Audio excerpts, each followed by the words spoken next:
sejahtera bagi kita semua Bapak Ibu. Salam. Baik, kita masuk kepada firman Tuhan dari Mazmur 92. Hari ini kita belajar dari firman Yahweh dari Mazmur 92 ayat ke-13 sampai 16.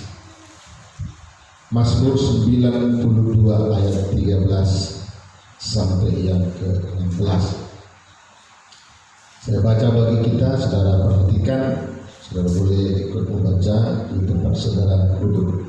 Ayat 13 demikian.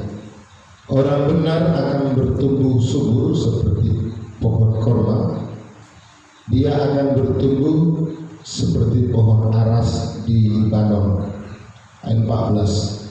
Mereka akan ditanam di dalam bait Yahweh, di petak pelataran Elohim kita. Mereka akan tumbuh dengan subur. Ayat 15. Mereka akan tetap berbuah pada hari tua. Mereka akan gemuk dan segar. Ayat 16. Untuk menyatakan bahwa Yahweh itu benar, batu cadasku, dan di dalam dia tidak ada ketidakadilan. Di dalam Mazmur 92 ini dengan judul tema firman ya yang diambil dari Mazmur 92 dengan judulnya tertanam dan bertumbuh subur di bait Tuhan. Sekali lagi, tertanam dan tumbuh subur di bait Yahweh. Ya. Di sini dijelaskan bagaimana jemaat itu bagikan pohon yang ditanam. Sekali lagi perhatikan ayat 14, kita baca sama-sama ayat 14. 1, 2, ya. Mereka akan ditanam di dalam bait Yahweh, di pelataran Elohim kita. Mereka akan tumbuh dengan subur. Mereka berarti jemaat gerejanya, baik para pelayan, pengerja, dan hamba Yahweh atau gembala sidangnya. Di sini diumpamakan bagaikan pohon yang ditanam, dan tentu ayat 14 dia bisa bertumbuh subur sesuai dengan firman kalau ditanam di dalam bait, bait Yahweh. Kalau pohon biasa, pohon mangga, jambu atau lainnya itu biasanya ditanam di ladang atau di pekarangan. Ini di dalam bait, tentu di dalam rumah Tuhan, di dalam gereja kata lainnya. Ya. Coba naik, perhatikan, saya baca ayat 13. Perhatikan ayat 13. Kita baca sama-sama saja. Ayat 13. 1, 2, 3 ya. Orang benar akan bertumbuh subur seperti pohon kurma. Dia akan bertumbuh seperti pohon aras di Libanon. Orang benar. Orang benar menurut firman, bukan menurut manusia. Dia harus tertanam di bait suci atau di bait Tuhan. Ini berbicara tertanam itu sudah dimasukkan ke dalam tanah, sudah menyatu. Kalau di bait suci kan menyatu di dalam ibadah, menyatu di dalam penggembalaan. Itu artinya. Dalam Amsal pasal 12 ayat 26, coba ditandai saja ya. Sekarang kita masuk ke kitab Amsal pasal yang ke-12 ayat 26. Saya baca Amsal 12 ayat 26. Orang benar mencari sahabatnya, tetapi jalan orang fasik menyesatkannya.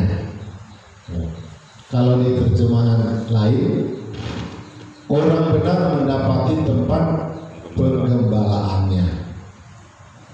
Di dalam Mazmur tadi 92, kalau mau bertumbuh seperti ayat 14-15 harus menjadi ayat yang 13 Mazmur 92. menjadi orang benar. Orang benar itu menurut firman-Nya Bapak Ibu, bukan menurut manusia itu sendiri. Mungkin dia bilang, aku kan udah benar, udah Kristen, KTP ku Kristen, aku lahir pun orang tuaku sudah Kristen, atau bapakku pendeta dan yang lain. Kalau tidak tergembala, itu di mata Tuhan tidak benar. Itu saudara. Amin. Orang benar mendapati tempat pengembalaan. Jadi dalam Mazmur 92, orang benar tadi ayat 13, mereka harus ditanam, menyatu di bait Tuhan, menyatu di dalam pengembalaan. Kalau sudah ditanam, dia sudah menyatu dengan tanah. Kalau pohon biasa. Kalau jemaat itu harus tertanam di bait suci, sudah menyatu di dalam gereja, sudah menyatu di dalam ibadah. Itu baru namanya sudah tertanam. Sekalipun dia bibit unggul, mungkin ini bibit, mungkin ini bagikan bibit unggul, dia jago melayani, main musik, keyboard, khotbah, sudah menjadi penginjil kemana-mana. Itu bagikan bibit. Tapi bibit itu kalau tidak tertanam atau bagikan tidak tergembala, itu di mata Yahweh tidak benar. Karena di dalam Matius 25, puncaknya nanti orang ke surga. Matius 25 ayat 31 sampai sekian. Puncaknya nanti orang ke neraka atau ke surga, dibuktikan orang itu tergembala atau tidak.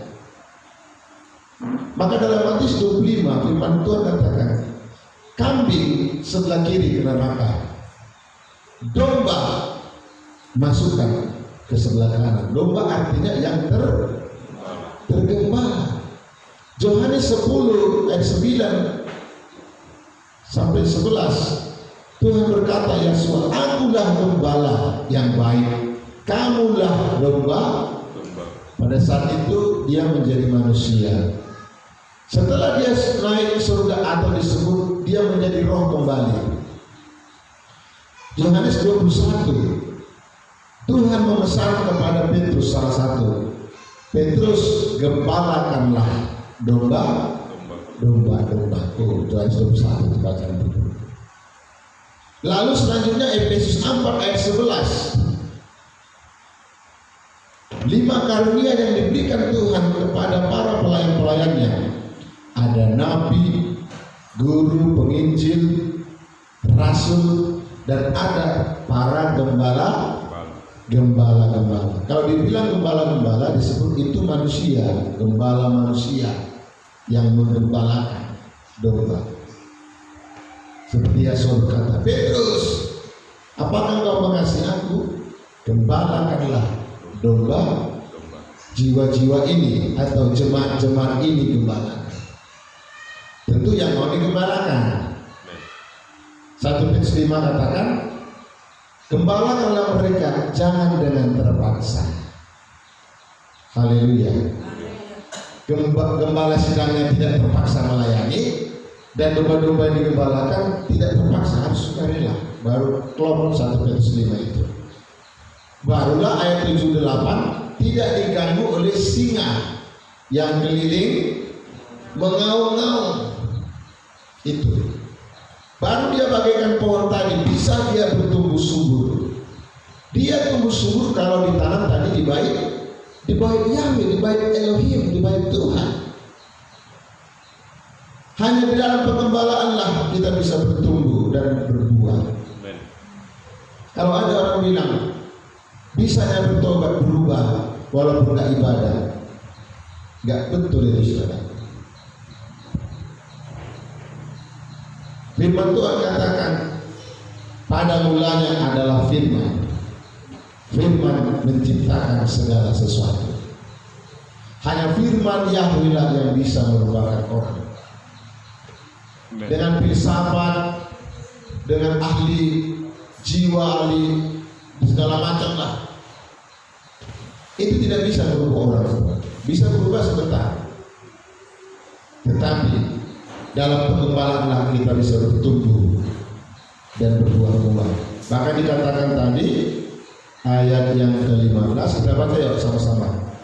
Mazmur 92 ayat 15. Kita baca 1, 2 ya. Mereka akan tetap berbuah pada hari tua.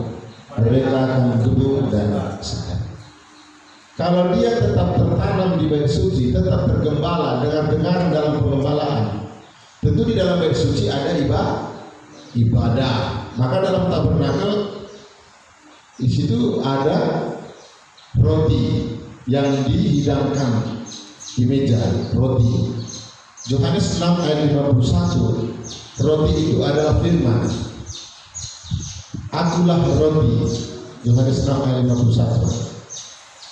Yesaya 1, Yohanes 1 ayat 1, pada mulanya adalah firman. Firman itu bersama Yahweh, firman itu adalah Yahweh. Bersama Yahweh bukan berarti ada dua. Ada pengertian firman itu tidak secara jasmani, itu secara rohani. Ada juga yang secara lahiriah. Jadi harus kita mengerti. Seperti Tuhan katakan, hati-hatilah terhadap ragi, bukan ragi makanan roti, tapi ajaran orang-orang Farisi dan Saduki pada saat itu. Seperti Tuhan katakan dalam Yohanes 2, rombak bait suci ini, hancurkan, bukan gedungnya mau dihancurin, tubuhnya, dirinya yang harus menyerahkan diri di kayu salib, dan tubuh gerejanya. Tubuh itu gerejanya, jemaat Efesus 5 ayat 21 sampai 23. Gerejanya jemaatnya adalah tubuhnya, mempelainya, dia sebagai kepala. Harus dirombak, artinya dirubah, diperbaharui. Nah, maka di sini ada roti, di sini ada pelita. Matius 5 katakan ayat 13-14, kamulah terang dunia seperti apa? Seperti pelita, bukan seperti lilin. Kalau lilin, satu terangnya tidak sempurna, yang kedua dia cepat habis, meleleh. Kalau kaki dia, pelita yang di kaki dia, itu saudara, selama minyaknya masih ada, dia tidak pernah bisa habis bakarnya, karena terbuat dari emas murni. Selama minyak masih ada ya. Amen. Dan di situ ada dupa, pendupaan, disebut mesbah dupa. Dan ini juga yang ada di surga, yang dilihat Yohanes di Pulau Patmos dan Wahyu 8:3. Dilihatlah di situ ada pendupaan. Itulah doa-doa orang kudus, Wahyu 8:3. Inilah kita ikuti ibadah raya. Ibadah raya berita, ibadah doa, ibadah mesbah dupa, dan yang ketiga ibadah pendalaman persekutuan dengan roti atau pengajaran, seperti dilakukan gereja mula-mula di kitab Kisah Rasul pasal 2. Mereka berkumpul tiap-tiap hari memecahkan roti dan menerima pengajaran dari rasul.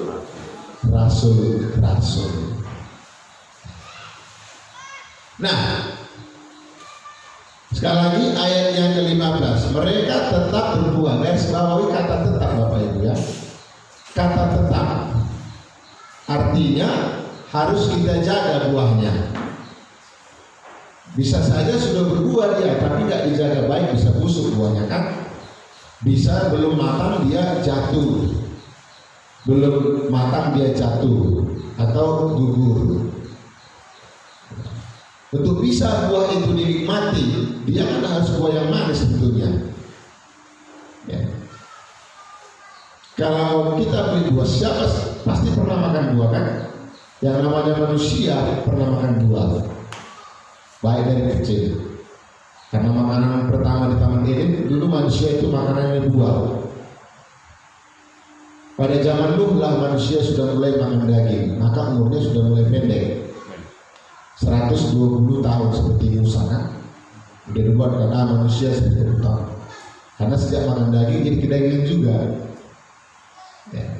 Maka dosa itu dalam Galatia 5 ayat 19 sampai 21, dosa itu disebut keinginan daging disebut. Ya. Bukan salah kita makan daging, tapi jangan kedagingan. Haleluya. Nah, mereka akan tetap berbuah. Perhatikan 15. Mereka akan tetap berbuah. Waktu pada hari tua. Tua ini ada dua macam hari tua. Satu, tua itu bicara di usia, umur manusia yang tua. Sampai tua pun dia tetap segar, tetap berbuah, tetap ada buah rohaninya. Seperti Musa, Daud, Kaleb, umur 80-an, tapi semangatnya seperti 40. Bukan terbalik, 40 umurnya, tapi kayak umur 80 semangatnya. Malah terbalik. Saya sekarang 40, bulan 4 kemarin tanggal 40 pas. Dimana Musa juga melayani umur 40 tahun, dia turun 40 tahun dia di Mesir, ya, turun 40 tahun dia di padang gurun, ya, melayani. Dan 40 tahun masa transisi dia, maka umur 120 tahun dia meninggal. Mayatnya diungsikan, diasingkan Tuhan, khusus mayatnya diasingkan, karena ada rencana iblis, si Lucifer mau mengambil mayat Musa dalam kitab Judas. Nggak dikasih sama Mikael, agak tengkar dikit mereka, nggak boleh. Bayangkan kalau mayatnya saja saudara sampai dijaga, artinya berharga. Haleluya. Berarti mayat itu seperti di tempat lain yang mengawetkan, dipelihara-pelihara, tidak saudara. Dari debu kembali. Kalau orang udah mati kembali ke debu, berarti ditanam. Sebenarnya Yesua itu meninggal itu menurut adat Yahudi itu tidak ditanam seperti di Toraja dimasukkan, itu tidak tepat seperti firman. Bukan Yesua yang salah, maka dia meninggal dikuburkan menurut adat Yahudi, maka dia itu bangkit sebenarnya, karena bukan begitu prosesnya. Haleluya. Ya, debu kembali ke tanah. Pada masa tua pun kita tetap segar. Jadi gak ada cerita berarti aku udah tua, udah 50, 60, 70. Justru dalam ayat 15, pada masa tua pun justru dia semakin gemuk dan segar rohaninya. Haleluya. Apalagi yang muda-muda. Sekarang manusia kita bikinlah 70 tahun lah. Yang sudah ditulis di Mazmur 90 ayat 10. Bikinlah 80 lah. Kalau ada orang sekarang 80 udah hebat ya. Sudah terbatas. Kemarin ada saya ketemu umur 78 masih bisa kerja. Masih bisa dia ambil serai, kerja, jualan, ke skambing, wah, umur 78, tapi pinggangnya udah gini. Gak bisa lagi diluruskan, dipaksa dipatah sebenarnya. Ya. Terbatas. Oke, secara manusia memang manusia itu semakin tua semakin lemah. Karena organ tubuhnya juga semakin tua. Sama seperti sepeda motor atau mobil. Makin tahun lama dia kan. Sepeda motor sekarang yang paling tua Kap 70 ada lagi ya. Supra, Supra. Kemarin ceritanya organ-organ dalamnya itu sudah tua saudara. Kalau nggak diganti, oke lah, sebagai manusia fisik kita semakin berkurang. Dulu mandi hujan pun kebal kan, sekarang kena hujan dikit langsung ngoyor. Jalan nggak seperti masa muda lagi kan, bicara pun tensinya sudah jauh turun. Itu pengaruh juga saudara. Dengan bertambahnya usia itu, makanya ada darah muda, itu pasti memang darah muda kan begitu. Ngomong pun dia langsung gigi 4. Direm pun dia nggak bisa berhenti, dia bisa berhenti di patah. Kalau dia semakin bertambah, ada juga pengaruhnya kedewasaan dari umur. Lihat, tapi ada juga umurnya udah tua, tapi sifatnya seperti anak-anak, ada juga. Lihat saudaraku Samuel, dia muda tapi rohaninya dewasa. Lihat Daud, dia masih kemerah-merahan disebut firman kan?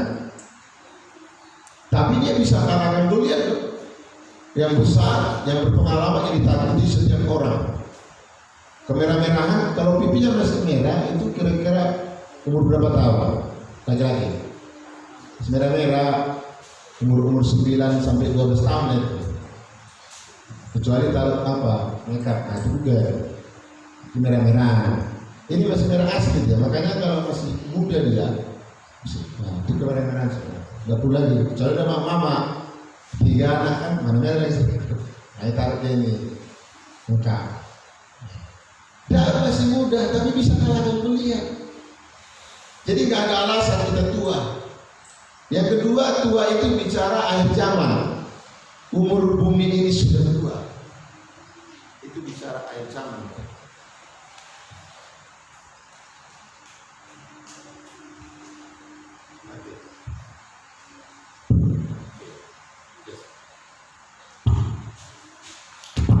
Sorry.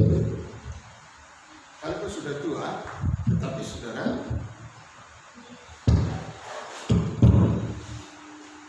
mereka akan tetap berbuah pada hari tua, justru mereka semakin gemuk dan segar. Ini maunya Tuhan. Maka pada masa ini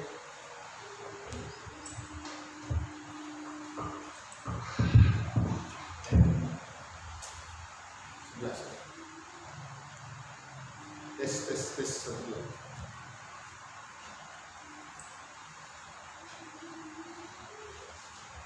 ayat yang ke-15 sekarang saya baca ya, saudaraku. Ya. Mereka akan tetap berbuah pada hari tua, mereka akan gemuk dan segar. Nah ini bukan mau pendeta. Jadi kita harus tetap segar. Kalau bertanam di bait suci, seharusnya dia segar. Karena di dalam bait suci semuanya ada. Kalau pohon contohnya pupuknya yang terbaik ada, air pasti ada, tanah pasti subur, benar? Kalau di dalam rumah Tuhan semua yang terbaik kan Bapak Ibu. Firman ada, air dari Roh Kudus di sekian 36, Roh Kudus itu seperti air yang dicurahkan. Pupuk ada, semua ada. Nah, coba kalau saudara menanam atau siapa menanam, tanahnya subur, tanahnya gembur, lalu pupuknya yang terbaik. Kalau pupuk buah yang saya tahu saat ini yang terbaik masih pupuk mutiara, itu harganya agak lumayan. Lalu airnya cukup. Kalau menurut saudara coba, tanahnya baik, subur, bibitnya bagus, airnya cukup, pupuknya cukup bagus, seharusnya dia berbuah nggak? Pasti seharusnya berbuah. Ya. Jadi kalau kita sudah tertanam di bait suci, sudah ibadah, sudah tergembala, seharusnya kita juga kan sudah berbuah pada masanya. Amin. Kecuali saudara baru ditanam. Contoh baru ditanam, jemaatnya baru masuk lah, baru jadi Kristen, atau Kristen baru tahu ibadah, selama ini nggak ibadah, belum tahu buka kitab suci, belum tahu dia Matius di mana, perjalanan di mana, nggak tahu dia, karena dulu dia gede tua apa. Oke lah, itu mungkin nggak langsung bertumbuh, perhatikan. Tapi kalau sudah ditanam, dikasih pupuk, sudah cukup usianya, nggak berbuah, nah itu kan ada sesuatu yang salah, bukan pada tanahnya, bukan pada pupuknya, bukan pada airnya, bukan pada Roh Kudus, bukan pada firman yang salah. Pohonnya yang ada yang salah. Haleluya. Kenapa? Bertahun-tahun kok nggak berbuah-buah manis, nggak gemuk-gemuk rohaninya, kerdil. Kalau gemuk besar atau kecil? Besar, artinya dewasa rohani. Kerdil rohani sudah. Sebagai suami nggak berubah-berubah. Dari emosinya nggak berubah-berubah, dari rasa egoisnya nggak berubah-berubah. Mana yang parahnya makin egois pula, makin ibadah, makin egoisnya makin tinggi. Itu nggak boleh. Seperti ahli Taurat dan makin ibadah, makin jadi ahli Taurat, makin gak beres. Ya silakan. Ini. Nah, kita baca ayatnya yang ke 15 sekali lagi. Yuk kita baca sama-sama biar kita ngerti. Mazmur 92 ayat ke-15. 1, 2 ya. Mereka akan tetap berbuah pada hari tua. Mereka akan gemuk dan segar. Ayat 16. Untuk menyatakan bahwa Yahweh itu benar, batu cadasku, dan dalam dia tidak ada ketidakadilan. Ayat 15 Bapak Ibu, seharusnya makin tua, makin lama. Mazmur 92 artinya makin tua, pohon itu makin tua, makin tambah umurnya, dia seharusnya sudah berbuah.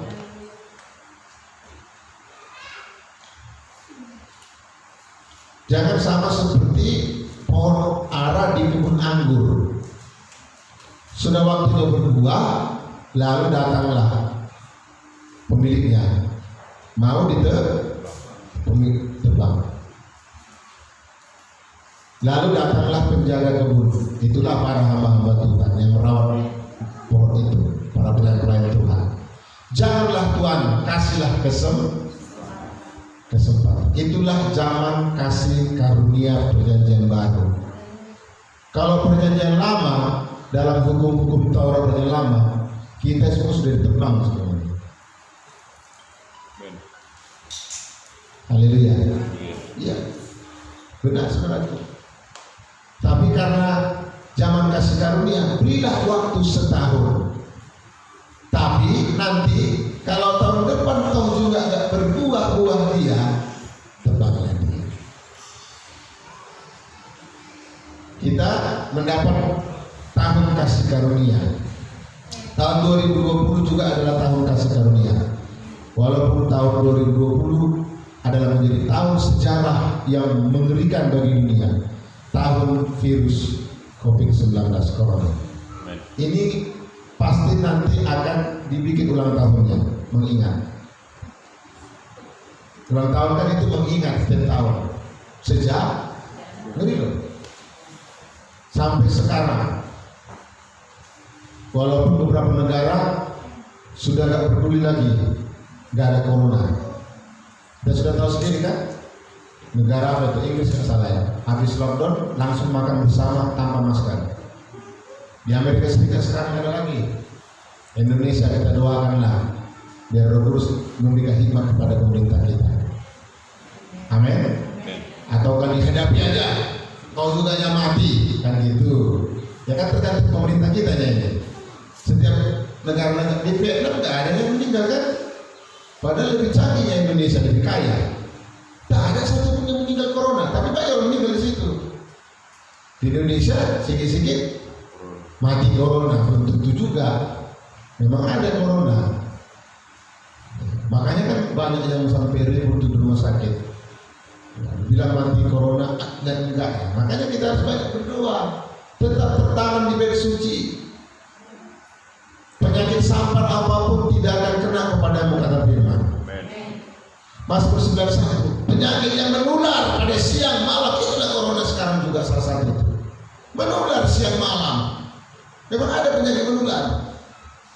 Tapi Mazmur 91 tidak akan kena ke kemahmu. Bagi yang tertanam. Kalau hanya benih dia hanya dilempar, bisa mati dia kan?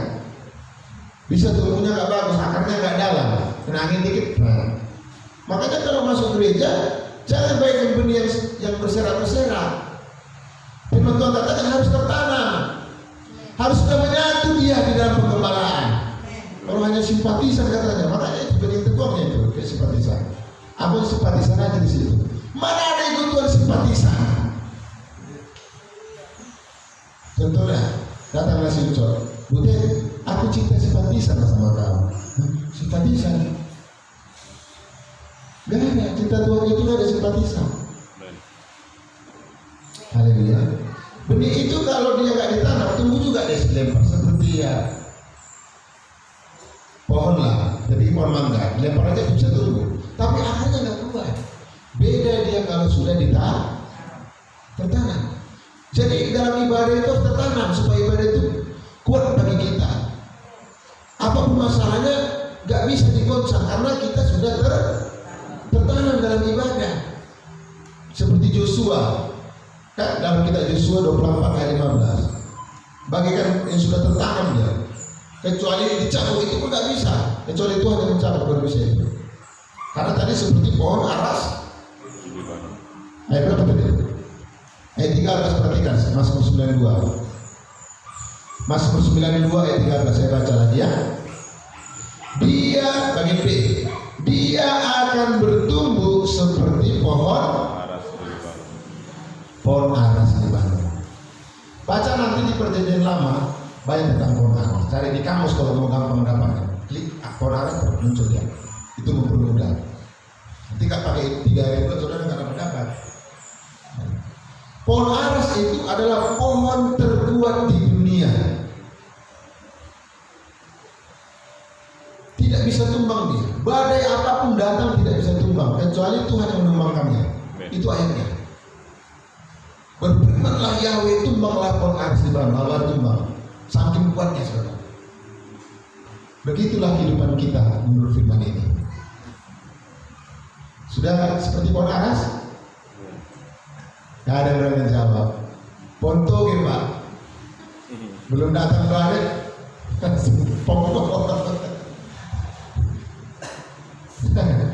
Ini pohon aras loh. Amin. Pohon aras kuat dia. Justru datang angin, akarnya semakin kuat karena dia tertanam. Kalau nggak tertanam, akarnya di atas saja dia. Kalau ditanam dia masuk ke dalam.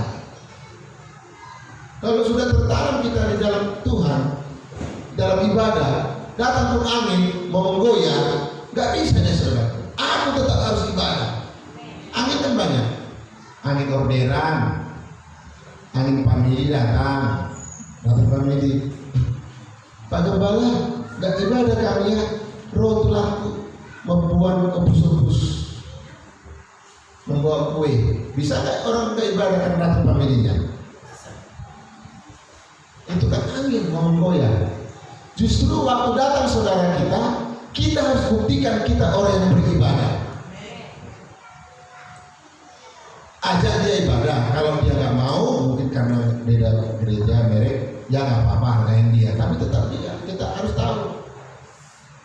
Masa Tuhan ditinggalkan karena manusia, itu salah. Angin apa lagi? Angin jualan. Karena jualan enggak jualan. Akhirnya jualan enggak kepastian. Baru pakai alasan. Maklumlah Pak Gembala, corona. Justru pada masa sukar kita harus datang beribadah. Matius 11 ayat 28-29. Roh mahamu akan haloja jalan sorak. Marilah kepadaku yang berbeban. Justru banyak beban kita, bahkan berat, justru kita datang kepada Yahweh, disitulah kita diberi kelegaan. Amen. Jangan terbalik. Mazmur 92 kata dia, masa tua pun mereka makin gemuk dan segar, seperti neneknya si Timotius. Siapa namanya? Lois ya. Sudah nenek-nenek pun dia seperti si Hana, umur 80 berapa? 8 apa ya? Hana sudah tua tapi selalu dibaik Ada masalah datang ke gereja dia berdoa di situ. Sampai gembalanya Imam Eli kok nangis-nangis si Hana ini. Karena orang Yahudi kan biasa minum anggur. Jadi bilang, kita minum anggur kita ini. Memang nggak tahu Hana. Dia nggak bisa jawab karena sangat banyak pergumulannya.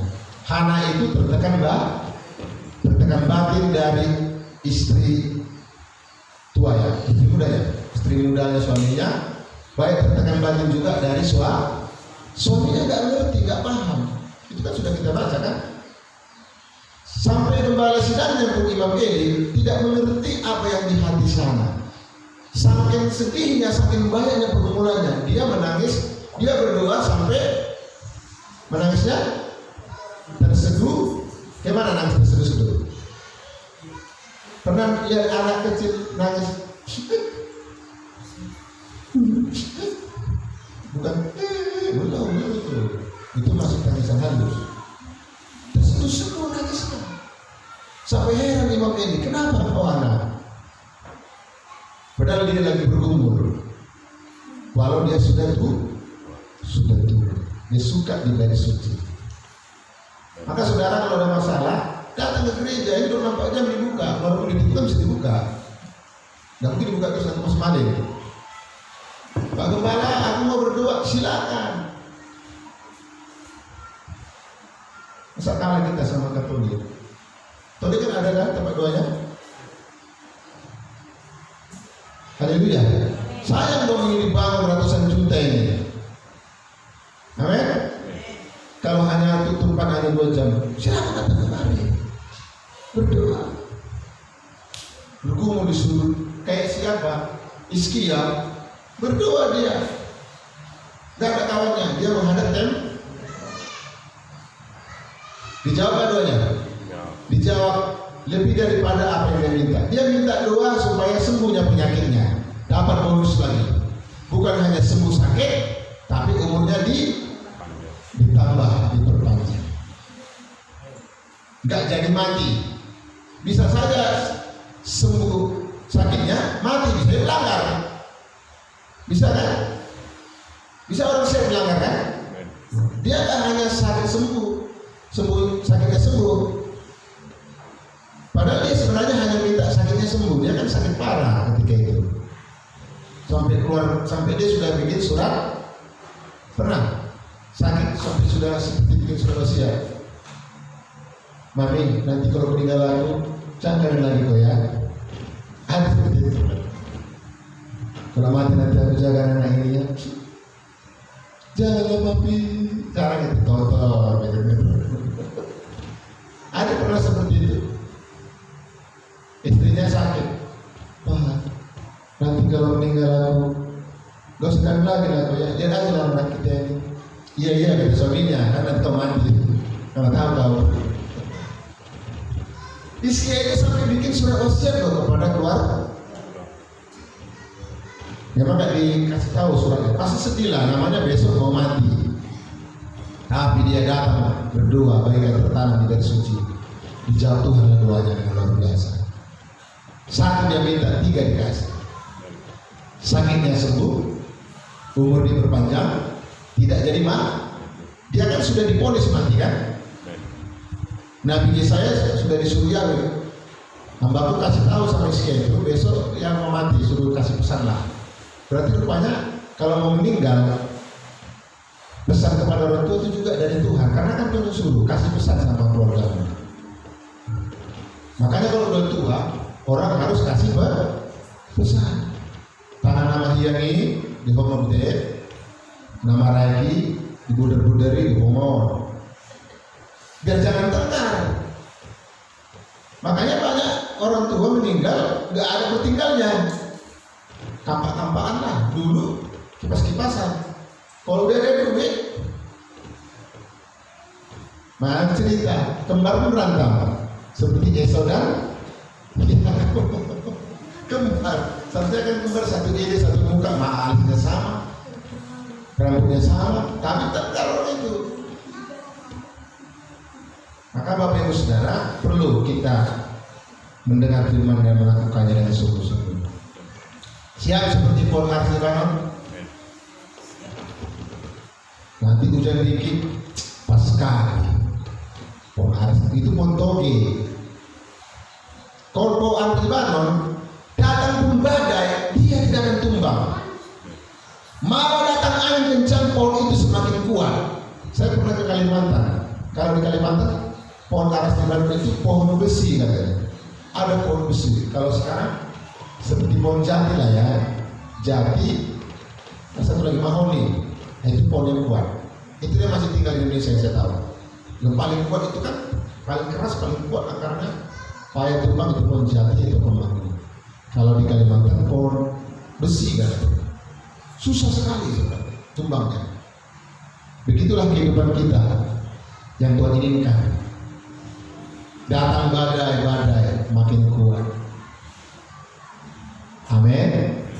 Badai suami datang, istrinya makin gak ada yang jawab. Kuat. Datang lagi badai anak, datang lagi badai tetangga, datang lagi badai keuangan, macamlah. Kalau angin itu kan bisa dari 47 datang kan? Dari depan dihantam angin, dari belakang dihantam angin, dari kanan dihantam, dari kiri dihantam, dari atas dihantam. Tapi pohon harus dibangun tetap harus kuat dan semakin kuat. Begitulah kalau dia sudah tertanam. Ini Bapak Ibu, terutama masa sekarang ini, ya. Perhatikan sekali lagi ayat yang ke 15. Kita baca sekali lagi 15. 1, 2, 3. Mereka akan tetap berbuah pada hari itu. Sekali lagi garis bawahi kata tetap. Kata tetap. Tetap ini berarti harus dijaga buahnya. Buah itu kan ada 3. Matius 3:8 buah pertobatan. Galatia 5 ayat 22-23 buah Roh Kudus. 1 Korintus 9 ayat 1 buah pelayanan. Ini harus tetap jaga. Terutama masa corona ini, gereja kena semua imbas badai ini semua. Gereja apapun, mau gereja terbesar di dunia, semua kena. Pendeta terkenal apapun kena imbas. Tapi dia mengatakan kita harus tetap jaga kualitas buah rohani kita. Matius 3 ayat 8 buah bertobat masih tetap bertobat. Amin. Jangan hanya di gereja bertobat. Kan Pak ayatnya Pak di bait sucinya bertobat. Ini kan bukan bait suci di rumah. Karena banyak orang seperti itu di gereja dia rohani, sampai rumah bertengkar dan yang lain. Kalau di gereja dia saudaraku, haleluya, mana mungkin di gereja kata-kata kotor keluar? Gak mungkin kan? Ditampar malaikat lah, seperti hero, pasti kata-kata rohani. Haleluya, Tuhan baik. Keluar dari gereja, halo, saya kotor saudara. Gak sadar dia baru masih pakai baju gereja. Keluar kata-kata hewan. Kebun binatang lengkap semua di situ. Gak boleh. Pertobatan itu tetap, bukan hanya di bait suci. Haleluya. Kamu akan menjadi saksiku, Kisah Rasul 1:8. Kamu akan menjadi saksiku di Yerusalem, Yudea, Samaria, sampai ujung bumi. Walaupun banyak tantangan datang badai, termasuk badai aroma tetangga kan, kebadai itu. Dan doakan sebenarnya. Saya sudah berdoa nanti pakai AC semuanya, tutup semua pakai AC, atau kita pindah ke depan, cari yang lebih nyaman. Karena banyak alasan orang yang datang ke gereja, sini bu kayak dia sebenarnya. Memang pada Yesus lahir di kandang domba, hanya orang manusia datang.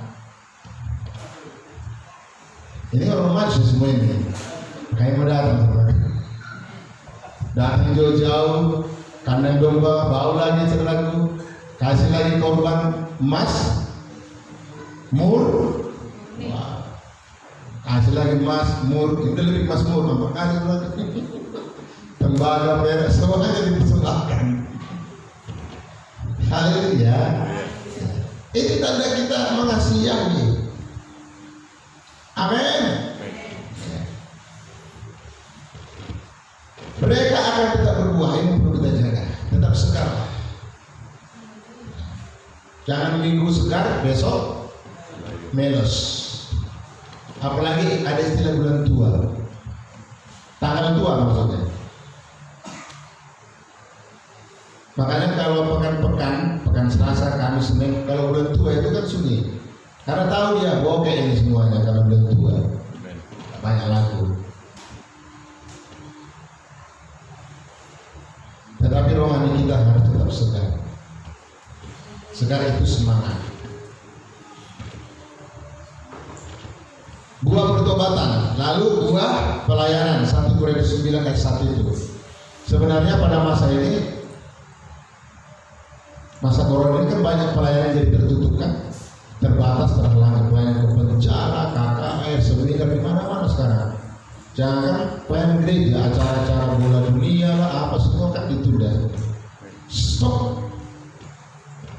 Bisnis sana segala macam, bahkan usaha pabrik banyak yang tutup, ada yang nggak hanya tutup, gulung tikar, sampai pengurangan karyawan, PHK tiba-tiba. Namanya tiba-tiba, ada yang jantungan mati, bisa aja mungkin dia mati karena jantungan tiba-tiba dipecat. Ada suamiku tiba-tiba berhenti, sebelumnya lancar semuanya, mau beli apa tiba-tiba surat datang PHK, pemberitaan hari kerja. Itu kan mengerikan surat. Kalau tidak ada firman, kalau ada firman, apalagi sudah bertanah, dia ingat firman. Oh, 1 Korintus 10, pencobaan-pencobaan ujian yang kau alami itu biasa.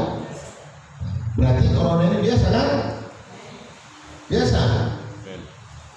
Gak berani jawabnya. Ngeri lah Pak Gembala. Ngeri ini sama sekali enggak ngeri sudah katanya. Habis mau kemana-mana. Udah keliling bawa grab mobil, sepeda motor. Dulu duduk datang orderan. Sekarang datang masuk jalan 3 menit dibatalkan. Kan banyak yang curhat itu di media sosial. Bang-abang ojol itu kan beginilah nasib. Sudah nunggu setengah hari 1 orderan, tiba-tiba dibatalkan lagi. Mau mana nggak bisa, ada emosi, tekan balik lah. Pulang ke rumah kena order lagi sama istri. Kalian lihat itu? Nah, kayaknya itu kita harus benar bertanam di dalam garis suci. Kita bersemangatlah dalam Yahweh. Hidup kita ini sementara. Apa yang masih Tuhan percayakan, ya kita syukuri. Kalau sedikit kita dipercayakan, sedikitlah tanggung jawab kita. Banyak dipercayakan. Contoh kalau saudara banyak dipercayakan harta, seperti Salomo kan banyak tugas dia. Mempertanggungjawabkannya juga kan banyak. Si orang kaya dalam Matius pasal yang ke-19, banyak harta dipercayakan. Semua dia bisa atasi, tapi tanggung jawab masalah hartanya dia nggak bisa. Itu yang membuat dia gagal kan. Dia sudah ibadah, sudah melayani, baik sama istri, sama suami baik, sama anak baik, sama mertua baik, tapi dia kikir. Kan itu ayatnya. Satu lagi, hartamu nggak mau berbagi sama orang, kan itu kan? Berarti dia nggak masuk surga. Banyak dipercayakan harta, jadi orang kaya itu kalau diberi Tuhan, Bapak katakan orang bisa banyak hartanya itu dari Tuhan. Bisa mempercayakan, ada juga dari setan, korupsi apa, pencuri perampok dari setan. Kalau dari Tuhan betul, tapi dia harus banyak bertanggung jawab terhadap hartanya itu kan itu ayatnya. Semua sudah melakukan, betul, memang bagus. Satu lagi yang belum, hartamu nggak kau kasih sama orang miskin. Boro-boro baru miskin, anak cucunya jangan dikasihnya. Yerusalem dulu diberesi baru sama Samaria, Judea, sampai ke ujung. Nah, jadi kalau saudara nanti dipercayakan banyak harta seperti Abraham, Ishak, Yakub. Abraham itu coba dia hartanya semuanya untuk memuliakan Tuhan. Makanya akhir masa tuanya nggak ada hartanya lagi. Abraham nggak punya rumah lagi. Kayak yang dilakukan orang luar negeri. Orang luar negeri kan kalau orang luar negeri udah bosan kaya karena rata kaya kan. Soal kita. Tak sombong, baru punya mobil 3, kayak udah nomor 1 di dunia itu. Mana orang pun kayak mana kalau punya showroom dia saudara, wah berasa.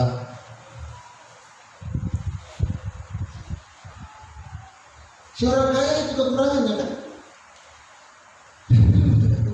Jadi kalau sudah dipercayakan Tuhan, gunakan untuk kemuliaan Bapaknya, untuk ibadah, korban ongkos, persembahan, membantu, apapun lah.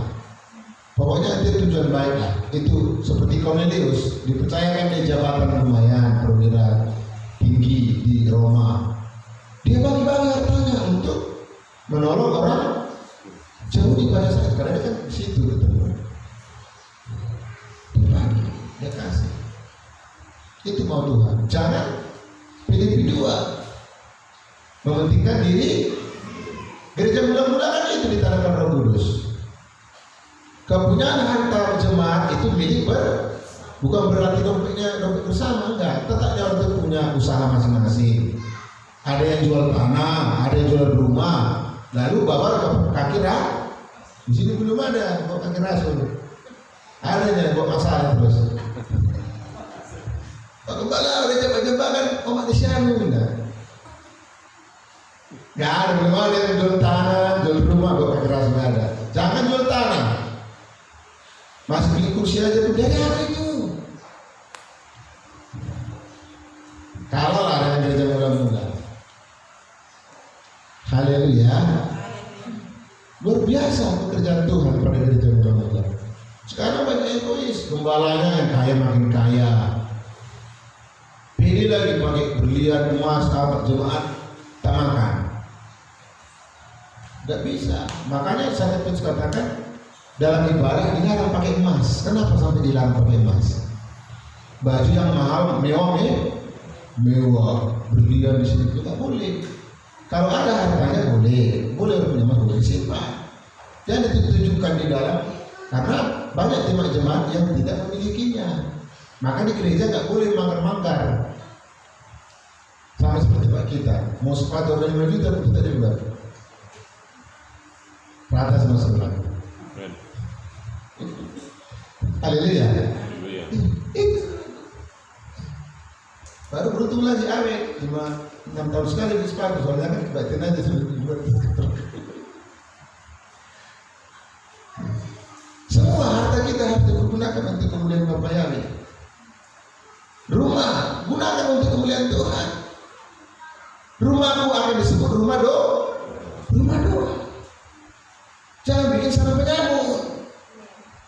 Nanti marah kalau dicambuk, cambuk nanti marah. Seperti orang Yahudi, dicambukin. Jangan sampai dicambuk kita sebelah.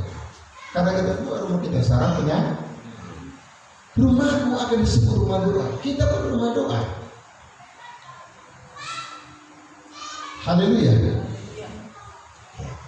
Buatlah untuk yang benar. Tetaplah segar. Jadi buah pertobatan, buah pelayanan. Kita berdoa, kita tetap melayani. Walau situasi kondisi ini, tetap harus semangat melayani jiwa-jiwa. Berkhotbah itu bukan hanya di mimbar, apa gembala enggak pernah pun kasih khotbah. Sana banyak yang khotbah di gereja sana, di rel, di apa. Ada kadang begitu, sakit hati dia nggak dikasih khotbah ibadah homsel apa. Bukan di situ. Beritakanlah firmanku kepada setiap manusia. Layani tetangga yang lain. Amin. Tapi Pak Gembala nggak bisa sekarang karena berdua pun jaga jarak. Ya baguslah jaga jarak, nggak apa-apa. Karena doa itu tidak bisa dibatasi. Doa orang benar. Amin. Saudara orang benar, kan orang benar orang tergembala. Besar kuasanya? Ya udah, berarti kalau besar kuasa doanya, nggak ada lagi stres, nggak ada lagi musuh-musuh, mau dia kan setelah semua besar kuasanya, manusia yang besar, orang benar semua kan? Baru Bapak Nisianu nggak ada bicara stres, karena doanya sudah berkuasa. Haleluya. Anak gadis juga sudah mulai besar kuasanya. Berdua dia supaya jangan turun hujan. Berhenti hujan. Iya seperti dia. Berdua Elia supaya turun hujan. Itu kan ada aja kaum muslimat. Jadi orang bergembala itu kalau bertahan dalam menyatu kepada Tuhan besar. Jadi saudara juga berarti orang yang memiliki kuasa sebenarnya. Karena doa orang benar itu besar kuasanya. Kalau hidup saudara benar ya, amin. Perkataan benar, perbuatan benar, tidak berdoa ada kuasa. Ya kalau ada masalah ekonomi, ya doakan karena besar kuasanya. Terutama ibu-ibu itu berdoa syafaat. Nggak hanya di gereja, jangan di gereja semua didoakan. 17 menteri, 17 kali menterinya didoakan. Tapi di rumah bukan menjadi pendoa syafaat, menjadi penetek syafaat. Semua kena syafaat. Jangan seperti Hana itu berdoa syafaat di bait suci. Muncullah Samuel yang luar biasa daripada itu. Lahir pada masa tua. Amin. Berdoa. Ya kan kadang-kadang jago-jago di gereja semua. Ibarat jago kandang katanya. Jangan. Tetap kita punya kandang domba. Tapi di lapangan baru. Nah, seperti ada saya lihat. Kalau di kandang dia siapa dia hadapi. Tapi ketika ada domba dibawa ke lapangan, banyak. Ada pacar, ada limbah, ada apa dia hadapinya situ. Nah, di situ kelihatan dia mampu nggak.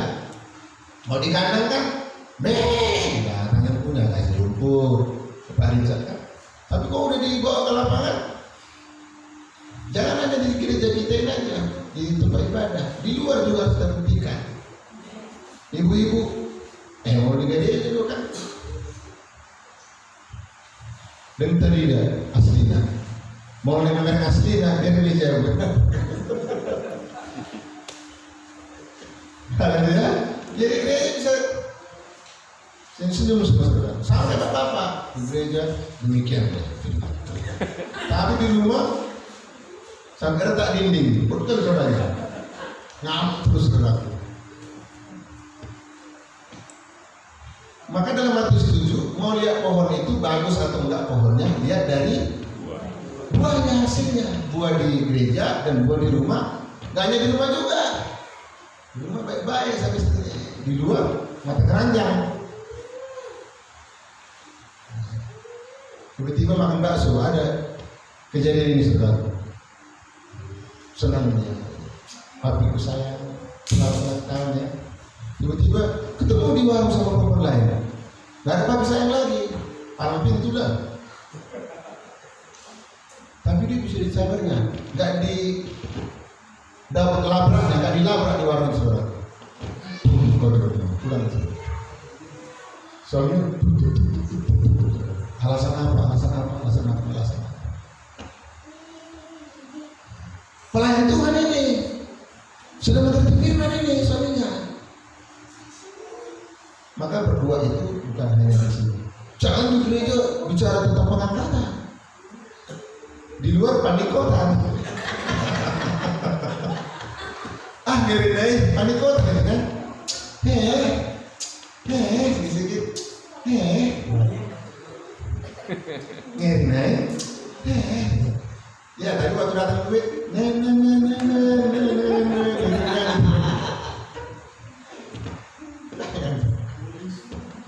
harus tetap segar.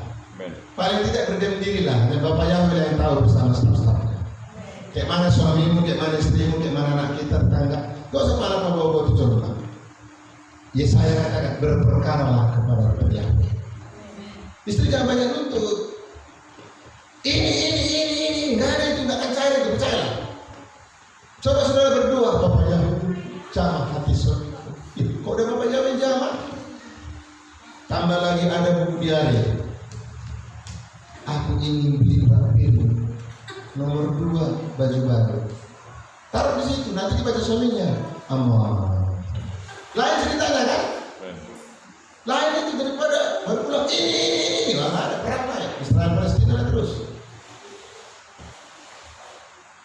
Maka 1/3 kalau ada suami bergumul untuk suaminya, menangkan dia tanpa waktunya. Lakukanlah kata sekawan. Itu firman saudara. Ini buku malah ini gitu, makanya cari terus. Dari mana saudara? Coba mereka. Ini segala macam ini.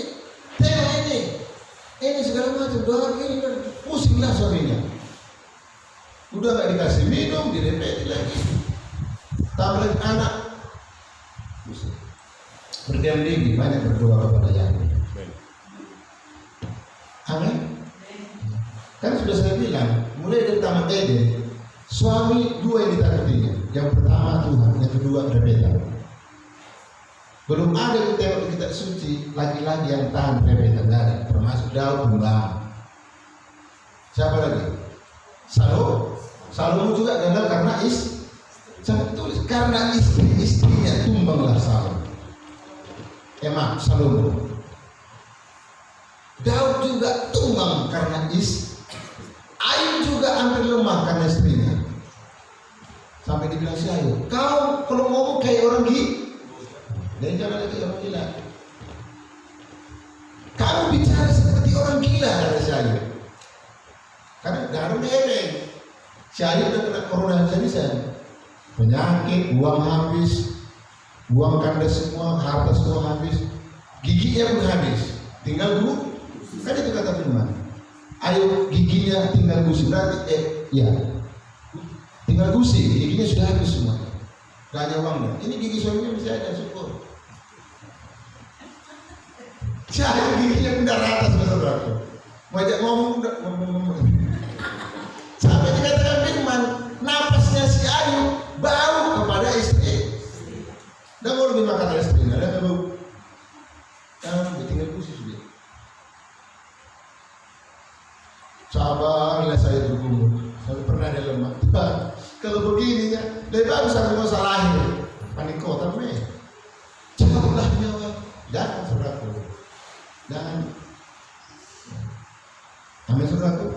Gak tahan lagi aku tuh. Makanya episode itu. Gak tahan lagi. Pas suaminya datang ke gue, tahan tuh. Gak apa-apa. Karena masalahnya itu uang. Benar? Berarti masih di halaman dong, ruangannya. Di halaman masih perkara daging. Maka di halaman itu daging aja terus proses menjadi. Kalau di ruangan terus nggak ada lagi bicara daging, nggak ada makan minum, nggak ada lagi di situ. Itu bicara ibadah.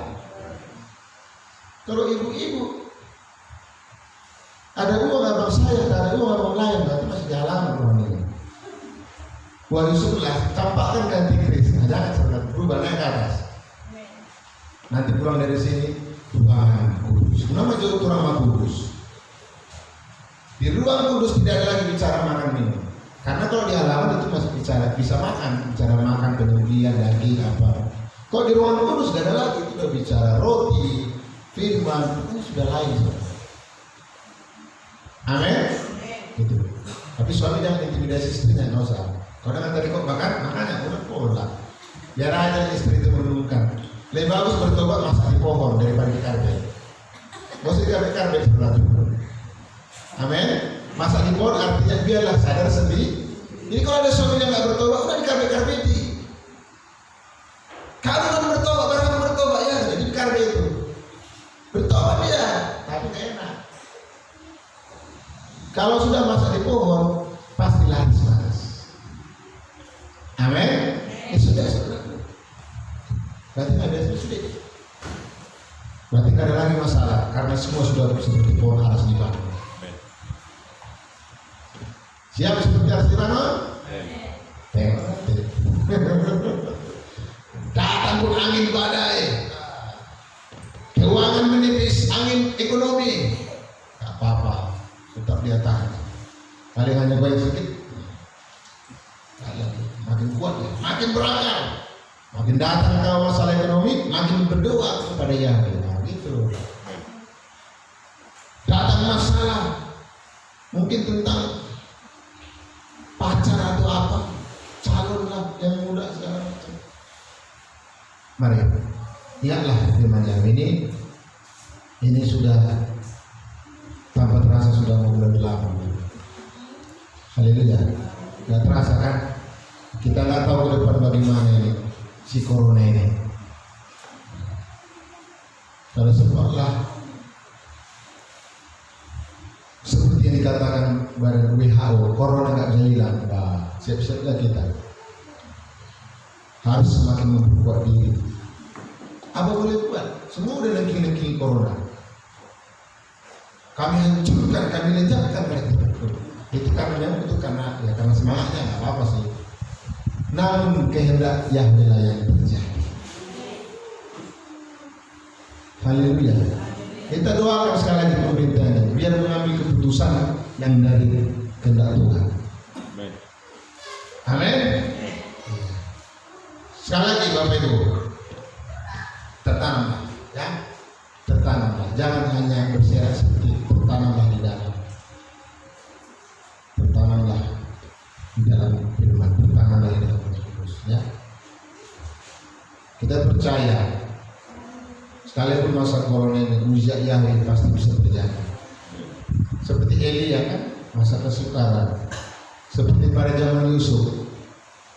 Orang kelaparan, ada yang mati, banyak bermatian pada zaman Yusuf karena dunia pada saat itu krisis, tidak ada makan. Kalau sekarang masih bisa beli makanan kan? Yang beri karena makanan, ada pengurus saudara. Kalau nggak ada lagi makanan, uang mau dimakan nggak bisa. Itu mengerikan pada zaman Yusuf. Bukan uang tidak ada, makanan tidak ada karena tidak turun hujan selama 7 tahun. Zaman Elia 3,5 tahun. Ada uang nggak bisa beli, sekarang masih bisa. Sekali mahal kan? Amin.